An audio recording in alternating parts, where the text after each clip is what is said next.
made a few comments as the time permitted to kind of introduce some thoughts leading into chapter 10. And I just want to go through those real quick. Paul is going to conclude his discussion on eating meat sacrificed to idols. It seems like he kind of wrapped it up at the end of chapter 9, but he's still going to have a few things to address by the end of this chapter and concerning that. But then to be mindful of this, Paul does something at the very beginning of this chapter that he begins his remarks by presenting a brief history of some things that took place with the children of Israel that are going to fill the first 14 verses or so in this discussion. It seems like he takes a little bit of an interlude right here from his discussion, and it's going to pick it back up about verse 15. But even if that's not the case, even if he's not taking a break and just talking about something different, I can see how it could possibly fit into the entire conversation. Because a person that is eating meat sacrificed to idols could think more highly of themselves than what they ought to. And they could stumble and fall in their actions if they're not careful. And I think that's pretty much what Paul is going to be addressing. But the three key verses that I think, especially the first half of this chapter, verses 11, 12, and 13, are the verses that really stand out to me within this chapter.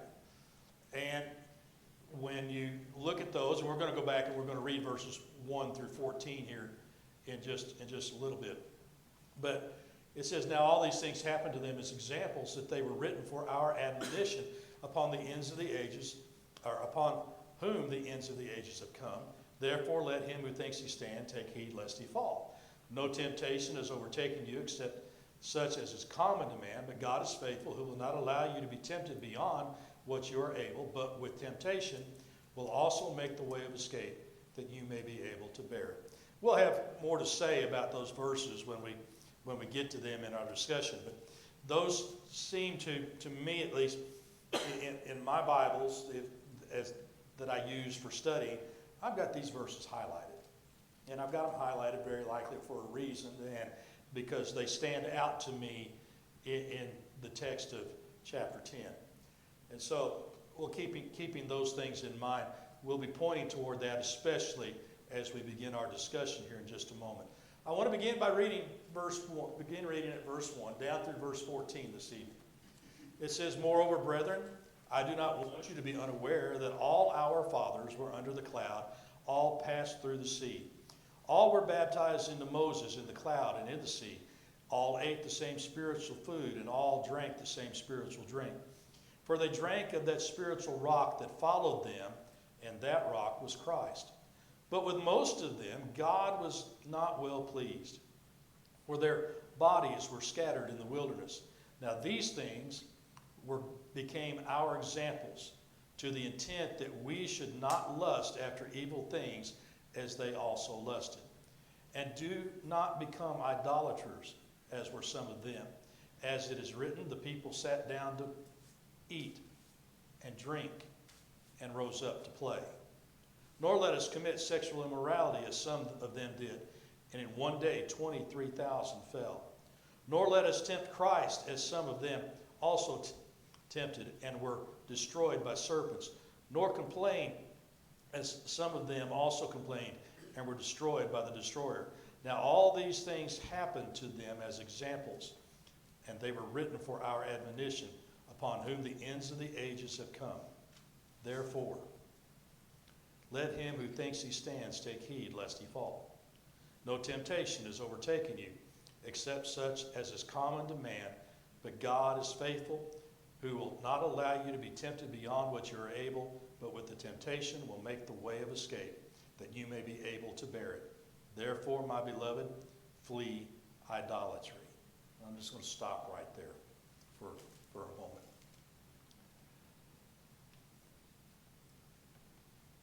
Why did Paul choose to begin this chapter talking about Israel? Does it, just taking into consideration, Who is his audience?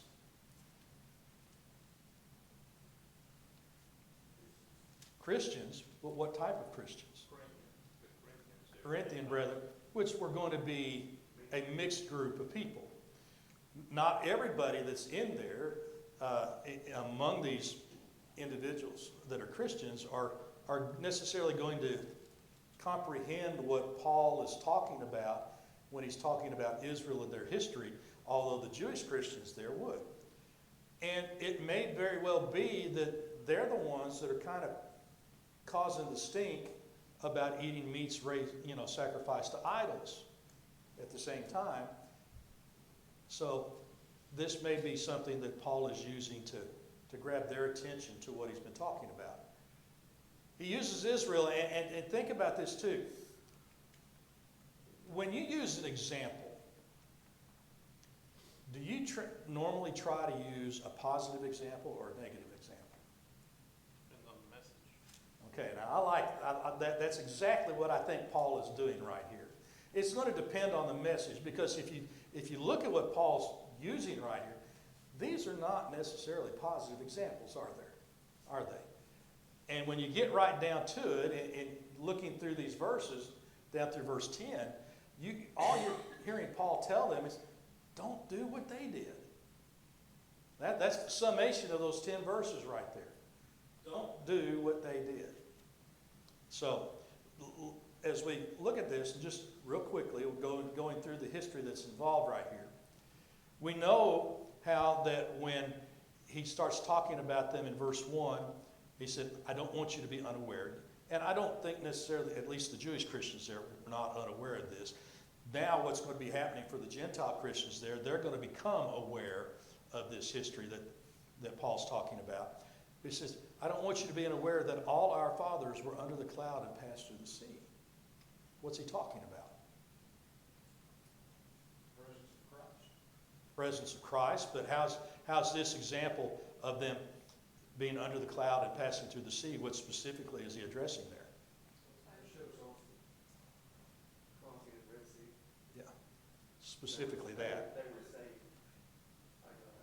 Yeah, go ahead. Well, not disregarding what you have said already, which is appropriate and fitting, but this fits in the context of what Paul has already spoken to the Christians, the Jewish Christians about, and that is maintaining your focus on Christ, maintaining your focus on living as you ought to in Christ.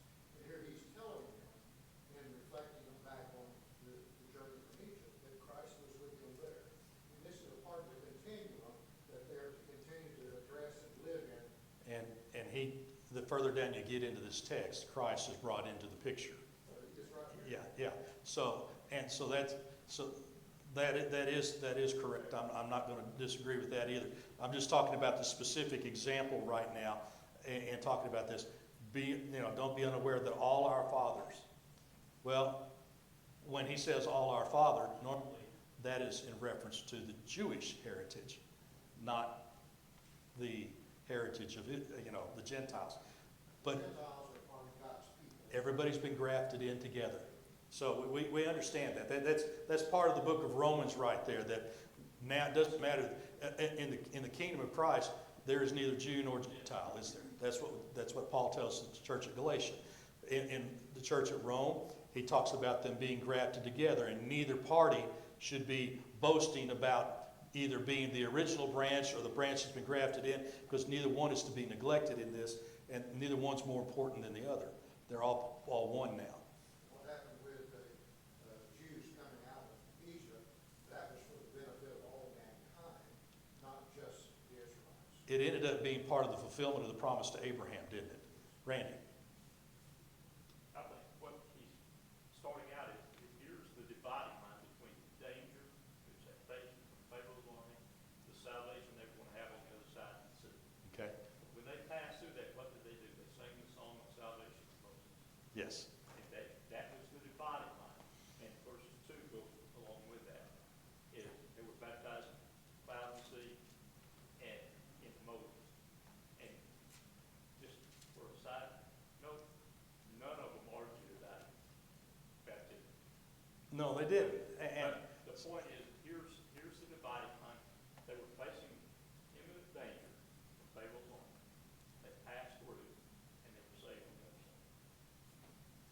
Anybody else?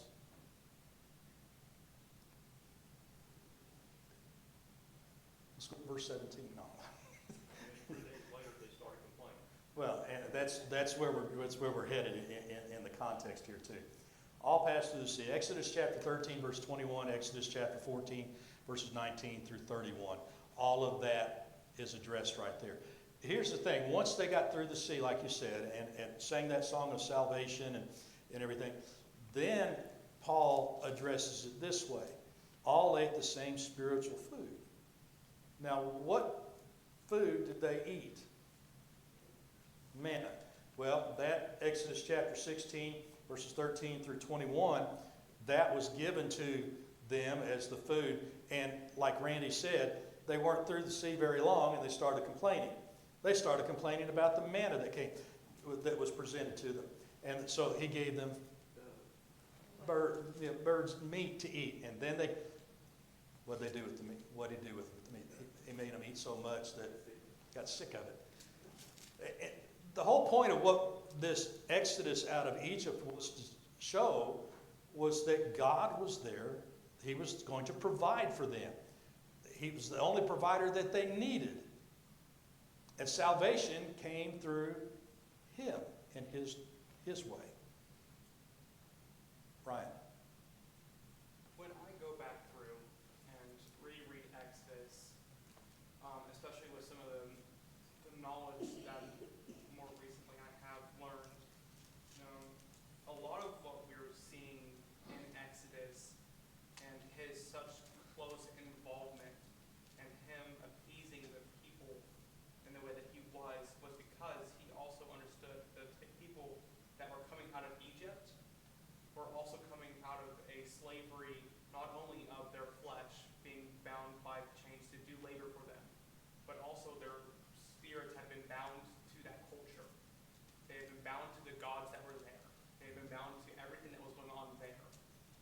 And so one of the things that he is doing during all of this, and why I think it's somewhat wrong on our part to scoff at them turning back towards that lifestyle that they had just left less than a month ago, is because that was what they had known for their entirety of their lives. They weren't doing what God had been wanting them to do in reality while they were in Egypt too. For how many years? About 430. Yeah. About 430 years they've been entrenched in Egyptian culture and Egyptian religion. And I think that plays a lot to do with what Paul says right here at the end of the text we read, therefore flee idolatry. The Corinthians have been entrenched in this type of lifestyle all this time. That's what really makes Israel a pretty good example right here of what not to do when you get right down to it. Because the Gentile may not think the Jews have anything in common with them, but past history says they have a little bit. If they were in Egypt 430 years, and that's not all they knew, but what they had been raised around. I think it's easy to see why they were practicing these things. So you have that. You have them passing through the sea now. You have them eating the same spiritual food, and that's that spiritual manna now, the manna that actually literally came down from heaven. And then here's the shadow. This right here in Exodus chapter 16 is a shadow of Christ in the New Testament. Because in John chapter 6, verses 31 through 35, how did Jesus Christ describe himself? It's the bread that came down from heaven. He was the manna that came down from heaven. And you see the parallel there. You see how one can foreshadow the other. And as you looking at this, Paul's trying to paint a broad picture for them to be able to see what he's getting at in here. He's using Israel now, talking about spiritual food, talking about spiritual drink. Well, Exodus chapter 17, verses 1 through 7, what happened there? Speak up, Ron. I saw I read your lips. The rock gave water, the waters of Meribah. That wasn't the only time that Israel drank from that, was it either? But how did Jesus, over in Numbers chapter 20, we have a similar similar situation. But how did Jesus describe himself to the woman at the well in John chapter 4? Another shadow of the Old Testament pointing to Christ. He was the living water, and that everyone that drank of it would have life, wouldn't they? And so, the commonality between what he's describing with Israel here and what we can see in the New Testament, really, he's bringing it all home. And it is all pointing in the direction of Jesus Christ as the Redeemer. You look right here, and I don't know that necessarily I have all of the things in here that I want to have, but consider this for just a moment. He says all this. They had all this. They had this salvation. They had this spiritual food. They had this spiritual drink. But God was displeased with most of them. Here's where the example Paul's using is trying to say, let's not be displeasing to God.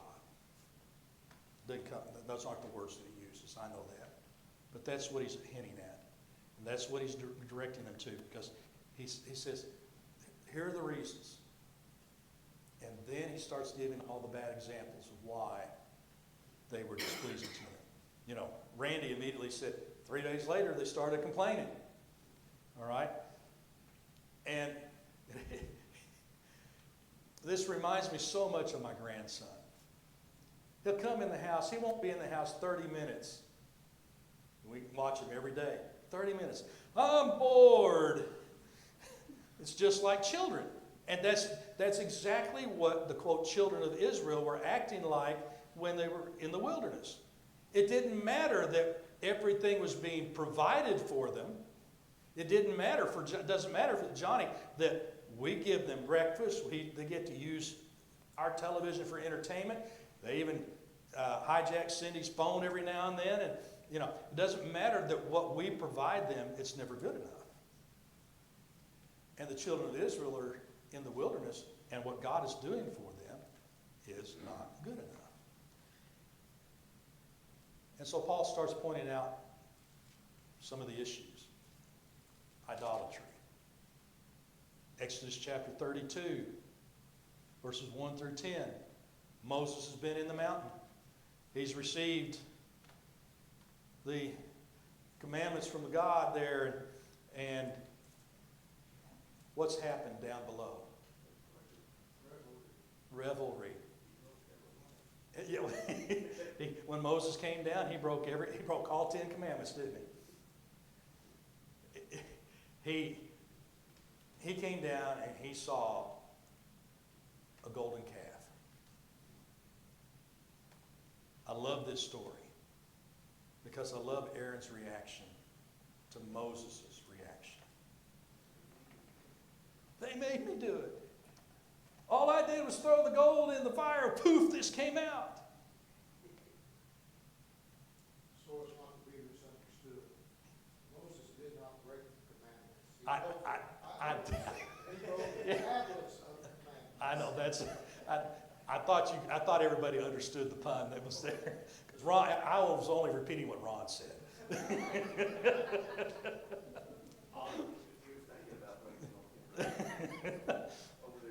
You're breaking over there, yeah. This picture that we have here is going back to what Ryan said just a little while ago. They're at the base of the mountain. Again, everything's been provided for them, but what did they do? They reverted back, didn't they? Okay, God's in the mountain. Jehovah, the one that, Yahweh, the one that they're supposed to be following, the one that's led them out of Egypt to this point. And they're tired of waiting on him. Why has Moses gone so long? He's probably dead up on the mountain. Man.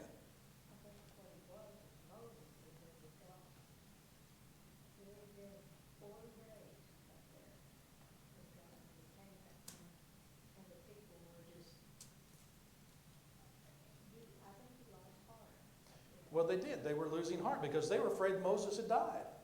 Who was going to lead them now?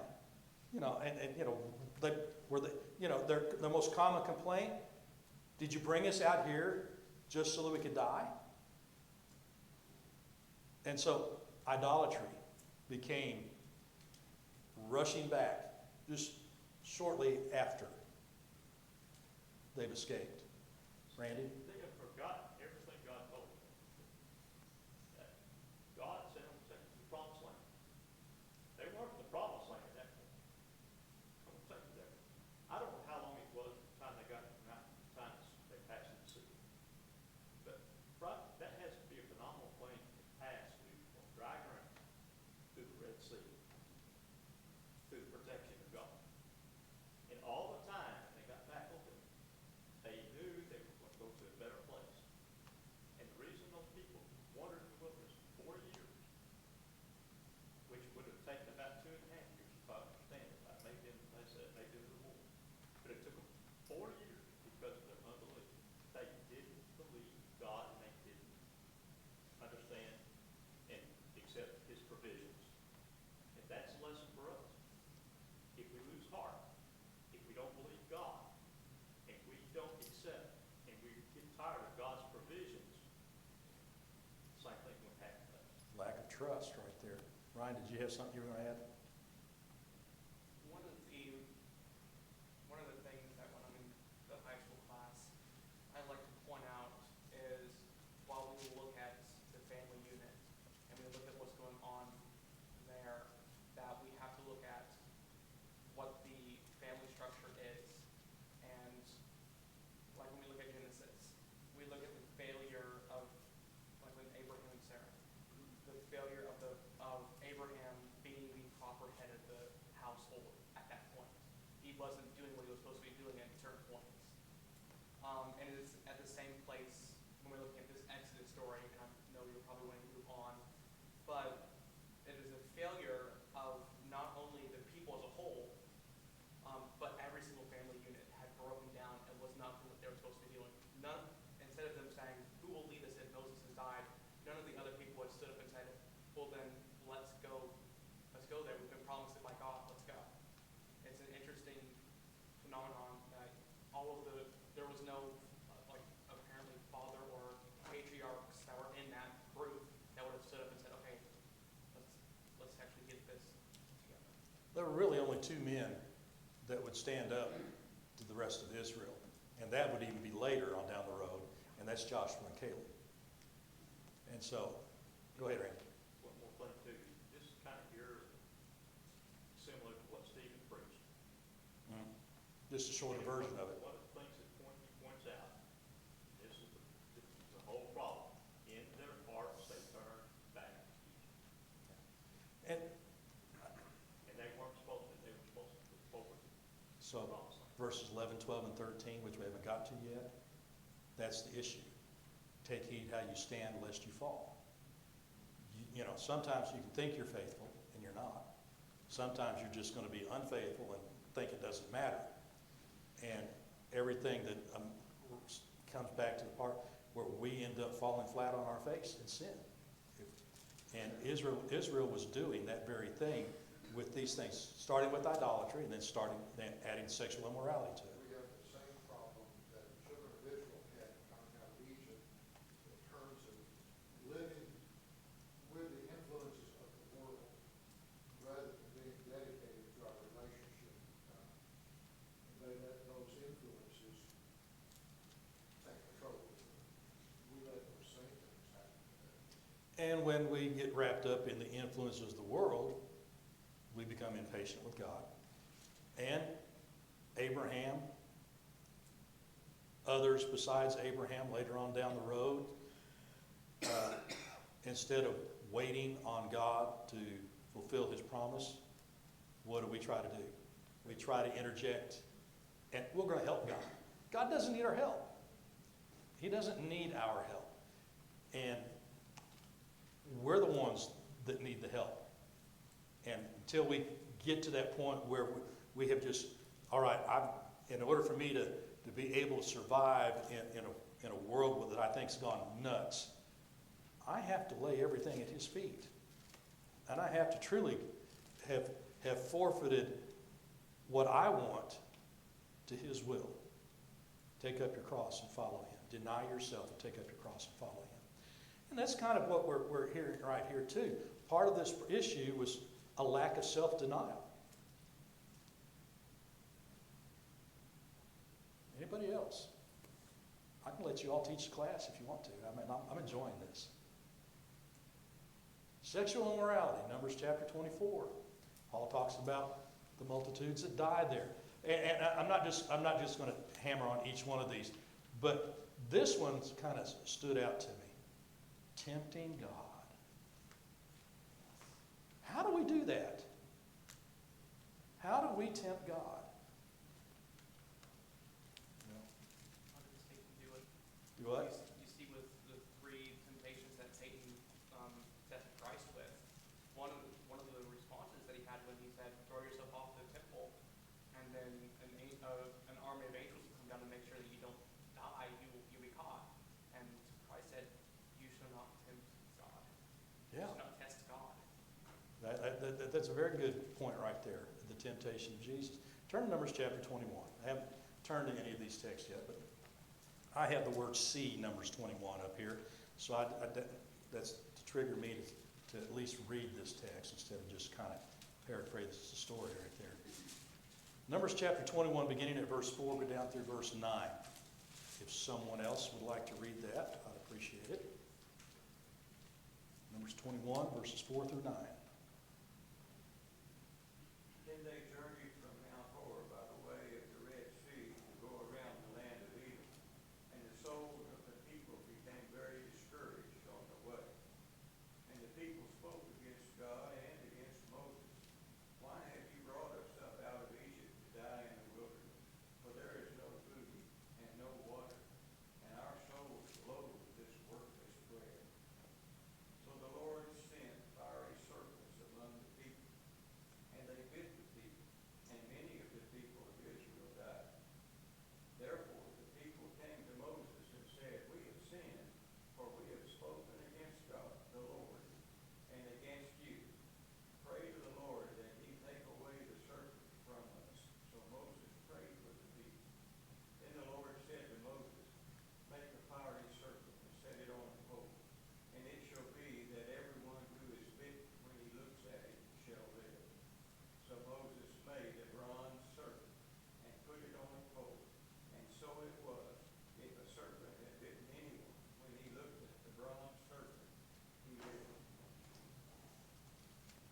Second scene of salvation in the Old Testament after the Exodus from Egypt. A little bit different story, isn't it? But there's a shadow there that points to Jesus' crucifixion. Because you think about what's said, if you look at this serpent, you'll live. The thing is, we look to the cross, we see the Savior, and what does he provide? He provides life. But just like what takes place right here in this particular story, it is done according to God's will.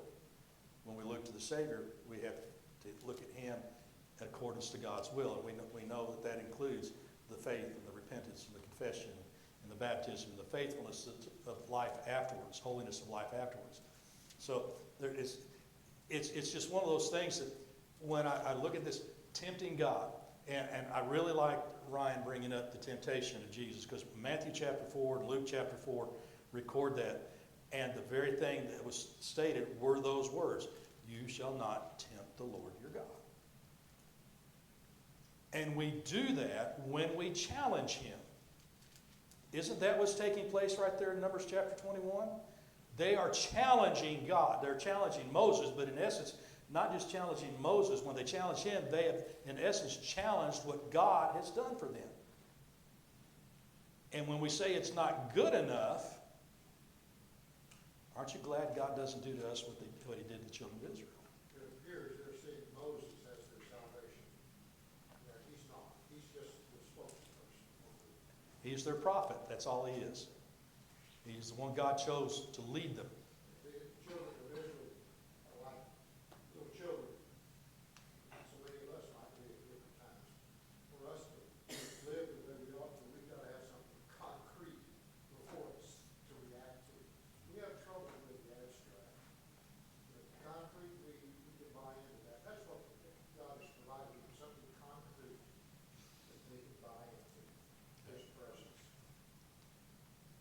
Anybody else?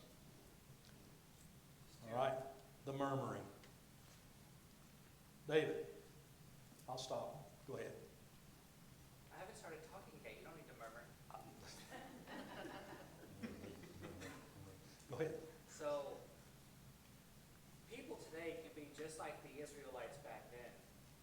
A lot of the temptations people have when they try to tempt God, they have this idea of what they want the world to be. And if it's not what they expect it to be, they claim that it's God's fault. Why isn't God stepping in and making this problem get better? But if God was to do this, he would take away other people's free will. And he doesn't put us in these hedges and protect us directly like he did the Israelites back then when they didn't even realize what God was doing for them. So people can quickly become disappointed and blame God for things that God isn't responsible for. Yeah, the incessant murmuring, that Israel practiced. It's that, I think when it comes to murmuring, we kind of think it's always done under our breath, but children of Israel did it out loud. I mean, they weren't holding anything back. They weren't just trying to talk behind the Lord's back and saying, I just wish he would do something different. They were just flat out complaining. And that's what we're looking at when we're talking about murmuring right here. This is a bold complaint type of situation. They did that. And, then Paul, after talking about all of this, and even though it may be an abbreviated version of Acts chapter 7 where Stephen is preaching and going through all this, because he goes back to Abraham. It's still sufficient for them to be able to understand what his point is going to be. Because he says the reason that these things are being mentioned to you is they are examples. They are things that we should be paying attention to. Verse 11. Now all these things happened to them as examples, and they were written for what purpose?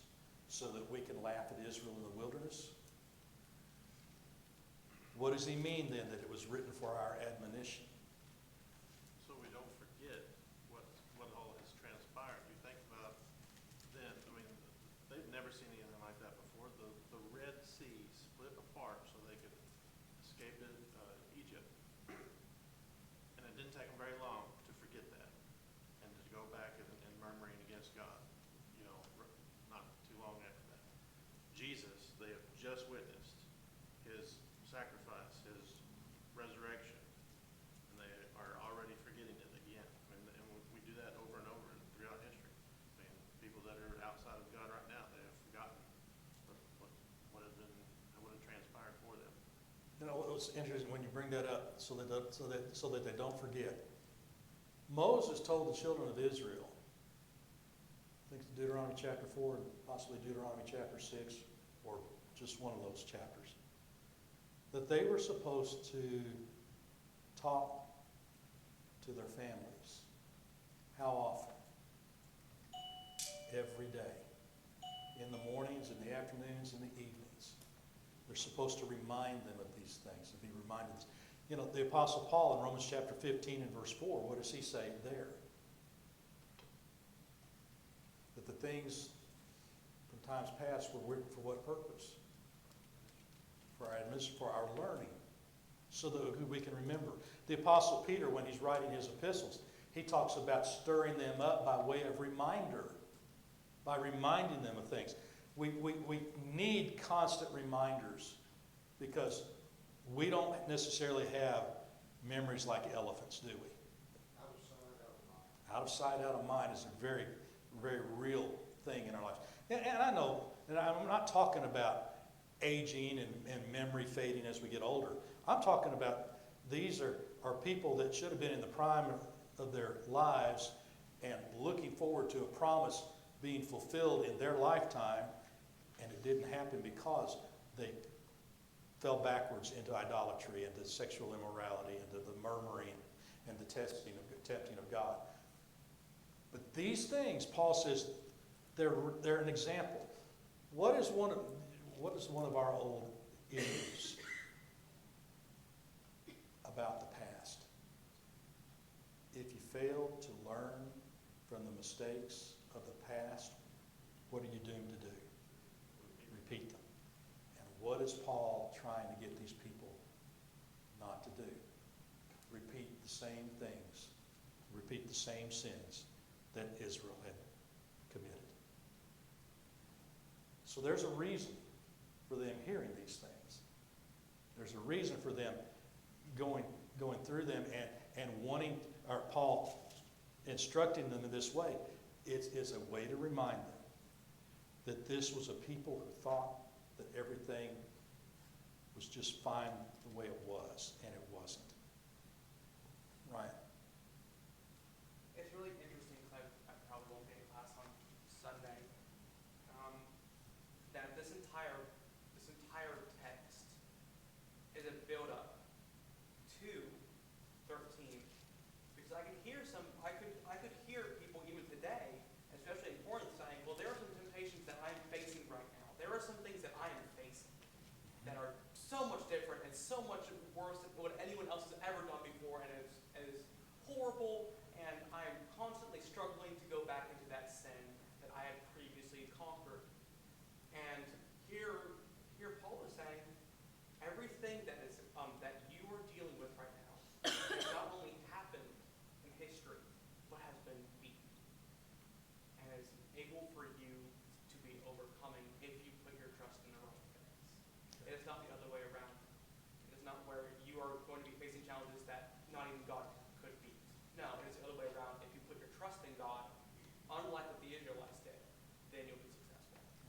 Overcoming temptation in the next few verses right there. We got 5 minutes to look at this. Well, not even 5 minutes probably. But I want you to look at this right here. It said, they're written for our admonition, upon whom the end of the ages have come. That's history for them to learn from. It said, therefore. And here's where he starts wrapping this up. Therefore, this is his conclusion. Let him who thinks he stands take heed lest he fall. You may think you're living the life of a child of God, and you may be going through the life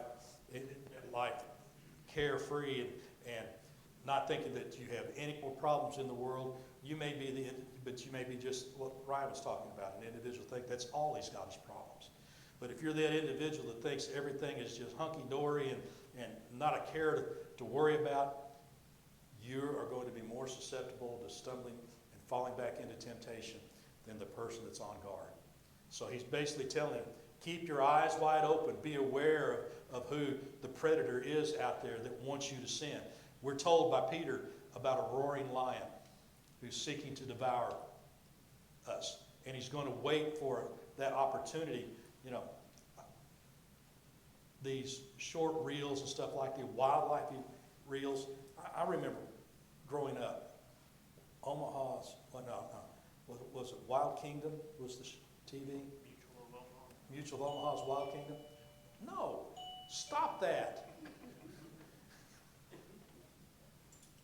Well, I don't want to be the last thing you think of is Mutual of Omaha's Wild Kingdom. Here's what I'll say this. We'll come back to this verse here next Wednesday. But pay attention to what's in front of you. Be aware of your surroundings. Be aware that temptation is going to be there and probably come upon you when you least expect it. And then there are those that are just always there. And Corinth has a lot of temptation that's always there. So be careful how you stand. Don't stumble, don't fall. Thank you so much for your participation this evening.